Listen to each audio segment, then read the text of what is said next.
Greetings, friends of liberty. 'Tis not unusual for me, on some evenings, when Marguerite is not excessively doting, to head off to White's or Brooks, both London gentlemen's clubs extraordinaire. There 'tis common to find men making all sorts of wagers. Just last week, for example, Mr. Dellingpole, tiring from hearing yet again from Mr. Trent how very pretty his daughter Anne was, bet him that his own exceedingly pretty 20-year-old daughter Susan would be married before Mr. Trent's, Anne, and that even though Anne is 3 years older. Now you might regard such bets as harmless, but when it's for £20,000, 'tis not folly? Nonetheless, even if utterly daft, surely betting such enormous sums should not be outlawed? Now, turning again to the 21st century, as I've argued in book reviews and commentary videos, your United States is currently beset by a type of morals legislation of enormous import, the contradictory and paradoxical Civil Rights Act of 1964. The constructive parts of the act were those restoring to blacks their long-lost voting rights and race-neutral access to various public services, institutions, and accommodations. The destructive parts, however, took the form of the highly damaging Titles 7 and 9, which attempted to eliminate all racist and sexist behavior, at least against minorities and women, by legal fiat, on the simplistic notion that outlawing bad morals is effective and the unintended bureaucratic consequences or side effects won't be detrimental. Unwanted Advances, Sexual Paranoia Comes to Campus, by author and Northwestern Film Studies professor Laura Kipnis, describes at length one of these exact unintended consequences: a widespread persecution of men on campuses for imaginary sexual crimes, growing ever greater by the year. This book remains one of the top 3 for the general reader on the travesty called Title IX, the 2 other books being Jessica Gavor's informative and readable Tilting the Playing Field, prescient already in 2002, and Johnson and Taylor's masterful and comprehensive The Campus Rape Frenzy, published in 2017. Through her by turn personable, comedic, and insightful analysis, Kipnis portrays in high relief the ordeal of her own unjust charges, as well as the bizarre circumstance of numerous other cases, adding her subsequent involvement in helping hundreds of victims ensnared in the inquisitorial machinery of these administrative engines of injustice. In the end, she reveals, even as a professor at highly rated Northwestern, how little she herself had known about this metastasizing social cancer, and how dispiriting it can be to witness in person the dishonesty of the modern academy. She begins by wondering how future generations will look back on this period of collegiate hysteria, similar in her view to the McCarthyism of the 50s, and the bizarre belief in the 80s and 90s that thousands of daycare centers around the country were populated by pedophiles conducting perverted satanic rituals on helpless preschoolers. Remember the McMartin daycare center scandal in California and the Amaral case in Massachusetts? Kipnis represents the best of the old-school liberals who loved free speech with every fiber of their being and who went through their own undergraduate experiences open to human relationships, it being the 60s, of course, from taking art classes with professors who yelled, "This is shit," at paintings, to her Marxist Freudian bodybuilder teacher, whose rejection of her overtures left her humiliated. And thus, when she received a letter from her Title IX inquisitors warning her to maintain a strict confidentiality about their investigation against her, the free spirit in her responded with an overpowering urge to blow the lid off it all, which she most certainly did.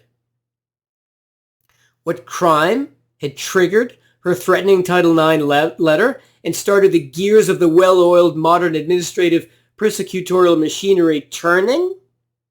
merely publishing an article in the Chronicle of Higher Education, ironically calling out previous manifestations of this self-same sexual paranoia. Two Northwestern students, as a result of her initial article, then initiated proceedings against her simply for mentioning one of them in 7 words, a previous grad student he had dated, which was supposed to constitute a type of sexual harassment itself and create a chilling effect on their speech. Of course, the actual chilling effects are exactly the opposite throughout colleges, and work on the professors trying to open the minds of their students to the variety and complexity of the real world, which attempt is now stifled because of the huge numbers of restrictions placed on speech in the classroom, with hundreds of specific words prohibited, words which might trigger any of these snowflakes. God forbid you're a dance instructor, for example, where you're constantly putting your hands on students to demonstrate dance moves. One of the main reasons for the heavy-handedness of collegiate administrations, of course, is that they stand to lose potentially all their federal funding if the Office of Civil Rights determines that they violated Title IX provisions. As Kipnis notes, from 2011 to 2017, there were a total of 321 investigations at over 190 different schools, and not surprisingly, an almost equal number of countersuits by aggrieved male students, with one educational insurance company alone paying $36 million in settlements to falsely accused male students between 2005 and 2010. What becomes clearer, and one of the many strengths of the book, is how all these events are just the expression of a totalitarian ideology, which, having gained control of the collegiate environment and expressed through Titles 7 and 9, can consistently and regularly produce a modern 21st century version of the 1930s Soviet show trials on a much larger scale. And, just like those show trials, we see many similarities in the following departures from due process. Number 1. The accused often has no idea what many of the charges are, so that he can't obviously gather evidence to refute them. Very convenient. And his surprised reaction to first hearing them is often used as evidence against him. And in fact, in Mrs. Kipnis' case, she was cleared of the charges after 72 days before she learned what they actually were. 3. Accusers are often referred to in fine ideological fashion as survivors, which in the law is equivalent to equating an indictment with a conviction. 4. As in modern-day China, the personal and the political become intertwined. So charges are often brought against a person because of office politics or grad student grudges.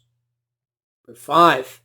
Information will be presented in a way that only helps the accuser, the woman, as when it was noted that a certain professor dated students, but not that the student dated professors. 6. The fact that the police, whose job it is to investigate actual rape, aren't conducting the investigation makes it easier for colleges to scapegoat. Number 7. Sexual consent can now be retroactively withdrawn years later based on changing feelings or residual ambivalence or new circumstances, despite the fact that phone records or email transcripts show alleged victims happily having a continued relationship or more sex with the accused months later, with one example showing that the day after the alleged rape, the woman emailed, "I can promise you that you will always have me in your life, and that I'll always love you so much." Number 8. Activities are sometimes investigated which aren't actually against college policy at all, in the hope that they might reveal dirty laundry. 9. The doctrine of asymmetric power can sometimes be used, which means in effect that a rape occurs simply by definition when one person has more power than another, irrespective of whether consent has been granted. 10. Notable as well is the ideological virtue of believing the victim no matter what, with one activist saying, "We should believe as a matter of default what an accuser says." This is obviously an expression of faith, just like a religion. 11. Ironical in the extreme is the fact that alcohol often has befuddled one or both parties, a contributing cause colleges studiously ignore. As Kipnis puts it, the new campus codes aren't preventing non-consensual sex, they're producing it. Of course, given the animus against men permeating modern higher education, investigators hold only the men responsible for the drunken sex. 12. The accused are sometimes fired even before an investigation is finished.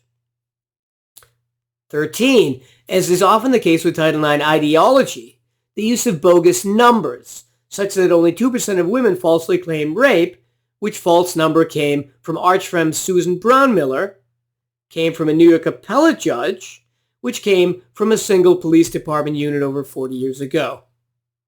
But the actual number of false claims ranges from 10 to 30%, depending on what time of the month it is. Finally, 14, it should be noted that with gargantuan lawyers' fees and huge payouts, sometimes approaching 7 figures, it's not surprising that college tuition costs continue to skyrocket. This being just one of the many liberal injustices funded by our enormously expensive public system of higher education. In the end, as related, Miss Kipnis was exonerated, perhaps because her 7-word reference had used the word date, which she was told has so many possible meanings that I couldn't be held to one of them, or perhaps because they knew she was planning to write about the case, or even because of the ill repute it would have brought to the reputation of Title IX. I'd give this book an A-. It's superbly intelligent, filled with the wisdom of an experienced and dedicated professor, a highly articulate lover of free speech. It's inspired by her constant witticisms and sometimes self-revelatory or deprecatory humor, and gives a unique and comprehensive description of the increasingly bizarre world of Title IX within the increasingly dysfunctional world of modern academia. In fact, I developed my own slight crush on Miss Kipnis while reading this book, which, however, was nipped in the bud when I saw that one of the many other books she has written was called Against Love. That was enough to stifle the romantic in me. On that note of chastened love, I bid you well and remain the Scarlet Pimpernel.